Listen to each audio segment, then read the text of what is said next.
আমার একটা ভিডিওতে এক ভাই কমেন্ট করে জানতে চেয়েছে ১৬ বছর বয়সে জিম করা উচিত কি উচিত না সেটা নিয়ে একটা ভিডিও বানাতে। আজকে সেই ভাইয়ের প্রশ্নের উত্তর দিচ্ছি। এই প্রশ্নটা সবার মনেই থাকে এবং সবাইকে ভয়ও দেখানো হয়। হাইট থেমে যাবে, শরীর ভেঙে যাবে। কিন্তু এসব কারা বলছে? যারা কোনোদিনও জিমে যায়নি, যারা কোনোদিনও একটা বারও হাতে নেয়নি, যারা নিজেরা আয়নার সামনে দাঁড়িয়ে নিজের শরীর দেখতে লজ্জা পায়, যারা দাঁড়িয়ে নিজের পায়ের আঙুল পর্যন্ত দেখতে পারে না। অবশ্য দোষটা তাদের না, দোষটা তোদেরই। তোরা জিজ্ঞেস করেছিস এমন মানুষদের যারা কখনো নিজের ফিটনেস নিয়ে কনসাসই ছিল না। একবার ভেবে দেখ, তুই বাসে করে কোথাও যাবি, তুই নিশ্চয়ই ট্রেনের লোকো পাইলটকে জিজ্ঞেস করবি না ট্রেনটা কখন ছাড়বে। তুই নিশ্চয়ই বাস ড্রাইভারকেই জিজ্ঞেস করবি, তাই না? ঠিক এই ক্ষেত্রেও যারা এক্সপার্ট, বছরের পর বছর যারা ট্রেনার হিসেবে হাজারো ছেলেমেয়েকে গাইড করছে, তাদের কথা শোনা উচিত। তারা কি বলছে? তারা বলছে, হ্যাঁ, ১৬ বছর বয়সে জিম করা যায়, কিন্তু স্মার্টলি এবং সঠিক গাইডলাইন মেনে। কি, ১৬ বছর বয়সেও জিম করা যায়? কি শুনে খুশি হচ্ছিস তো? হ্যাঁ, ১৬ বছর বয়সেও জিম করা যায়, কিন্তু স্মার্টলি এবং সঠিক গাইডলাইনে। হ্যাঁ, এই কথাটা ভালো মতো শোন, কিন্তু স্মার্টলি ও সঠিক গাইডলাইন মেনে। স্মার্টলি মানে কি? এই বয়সে ভারী ওজন তোলার দরকার নেই। হ্যাঁ, এই বয়সে ভারী ওজন তোলার দরকার নেই, বরং push up, squat, pull up, light dumbbell, core exercise এগুলোই হবে আসল ভিত্তি। হ্যাঁ, এই বয়সে ভারী ওজন তোলার দরকার নেই, বরং push up, squat, pull up, light dumbbell, core exercise এগুলোই হবে আসল ভিত্তি, যা তোর শরীরকে শক্তিশালী করবে, ফর্ম ঠিক করবে আর ইনজুরি থেকেও বাঁচাবে। বুঝতে পারছিস ব্যাপারটা আমি কি বলতে চাইছি? এই বয়সে ভারী ওজন তুলতে হবে না, বরং push up, squat, pull up এগুলোই করতে হবে। উদাহরণ চাই, নীরজ চোপড়া মাত্র ১৩ বছর বয়সেই ট্রেনিং শুরু করেছিল। আর্নল্ড শোয়ার্জনেগারও ১৫ বছর বয়সেই জিমে ঢুকেছিলেন। কই, তাদের তো হাইট কমেনি, বরং তারা বিশ্বজয় করেছিল। তবে সাবধান, কেউ যদি শুধু সোশ্যাল মিডিয়ার ট্রেন্ডে গা ভাসিয়ে বা কারো অ্যাফেকশনের জন্য জিমে ঢুকতে চায়, তাহলে আমি তাকে বলবো, একবার আয়নায় তাকিয়ে ভেবে দেখ। প্রথম প্রথম মিউজিক, আলো, পাম্প করা শরীর এসবই ভালো লাগবে, কিন্তু এক সময় যখন শরীর ব্যথায় ভেঙে পড়বে, ডায়েট ঠিক করে না নেওয়ার ফলে মাসল তৈরি হবে না, তখন হতাশ হয়ে একদিন চুপচাপ জিম ছেড়ে দিবি। বুঝতে পারছিস ব্যাপারটা?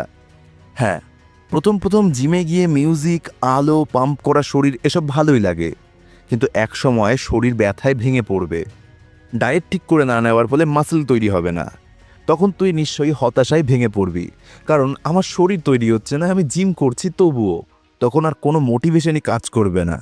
তাই বলছি, একবার ভেবে চিন্তেই জিম করার সিদ্ধান্ত নিস অল্প বয়সে। তবে আরেকটা জিনিসও রয়েছে, সেটা ভুললে চলবে না। এই বয়সে তোর আসল কম্পিটিশন হলো পড়াশোনা আর কেরিয়ার। জিমে যদি প্রতিদিন ৩-৪ ঘন্টা উড়িয়ে দিয়ে ক্লাস বাদ যায়, তাহলে তোর শরীর হয়তো দাঁড়াবে, কিন্তু ফিউচার বসে যাবে। হ্যাঁ, এই সময় তোর আসল কম্পিটিশন হলো পড়াশোনা আর কেরিয়ার। জিমে যদি প্রতিদিন ৩-৪ ঘন্টা উড়িয়ে দিয়ে ক্লাস বাদ যায়, পরীক্ষা নষ্ট হয়, তাহলে তোর শরীর হয়তো দাঁড়াবে, কিন্তু ফিউচার বসে যাবে। কারণ চাকরি বা কেরিয়ার ছাড়া মাসেল তোর জীবন পাল্টাবে না। হ্যাঁ, কারণ চাকরি বা কেরিয়ার ছাড়া মাসেল তোর জীবন পাল্টাবে না। কিন্তু তোর যদি ইচ্ছে থাকে তুই বডি বিল্ডার হবি বা কোনো স্পোর্টসে যাবি, তাহলে তোর অল্প বয়স থেকে জিম করা উচিত, কারণ সেসব ক্ষেত্রে তোর বডি তৈরি করা অল্প বয়স থেকেই উচিত। আর তাছাড়া সাইকোলজিক্যাল রিসার্চ বলে, অল্প বয়স থেকে এক্সারসাইজ করলে কনফিডেন্স, ডিসিপ্লিন আর ফোকাস অন্যদের থেকে বহু গুণ বেশি তৈরি হয়। এবার চাইলে তুই ভেবেচিন্তে জিম শুরু করতেই পারিস।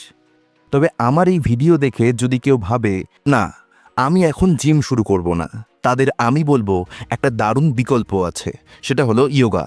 আমি নিজেই ১২ বছর বয়স থেকে প্রায় ৮ বছর ইয়োগা করেছি, আর সেই ইয়োগার জন্যই আমার শরীর শক্তিশালী, ফ্লেক্সিবল আর কন্ট্রোলড হয়েছে। তারপর আমি শুরু করলাম home body weight workout, push up, pull up, squat ইত্যাদি। আর মজার ব্যাপার হলো, আমি ৩ মাসে বাড়িতে যে রেজাল্ট পেয়েছিলাম, সেটা অনেকেই জিমে গিয়েও পায় না। এর একটাই কারণ, আমার দীর্ঘদিনের ইয়োগা প্র্যাকটিস, যা আমার শরীরকে ভেতর থেকে গড়ে তুলেছিল। তাই শেষ কথা হলো, জিম হোক বা ইয়োগা, শরীর গড়ার আসল কাজ শুরু হয় মাথা দিয়ে, মাইন্ডসেট দিয়ে। ডিসিপ্লিন থাকলে তুই যে কোনো জায়গা থেকে শরীর বানাতে পারবি। কিন্তু মনে রাখ, পড়াশোনার ফাউন্ডেশন ভেঙে দিলে তোকে মাসেল দিয়ে চাকরি দেবে না। হ্যাঁ, পড়াশোনার ফাউন্ডেশন ভেঙে দিলে তোকে মাসেল দিয়ে চাকরি দেবে না। মাথা ঠান্ডা রাখ, বডি গরম কর আর কেরিয়ারও গরম কর, তাহলেই হবে আসল পাওয়ার। হ্যাঁ, তাহলেই হবে আসল পাওয়ার। এছাড়া তুই যদি চাস অল্প বয়সে কী কী যোগা করা উচিত সেটা নিয়ে একটা ভিডিও বানাতে, আমি সেটা নিয়েও একটা ভিডিও বানিয়ে দিব। তাহলে আর কি, ভেবে চিনতে দেখ জিম শুরু করবি কি করবি না।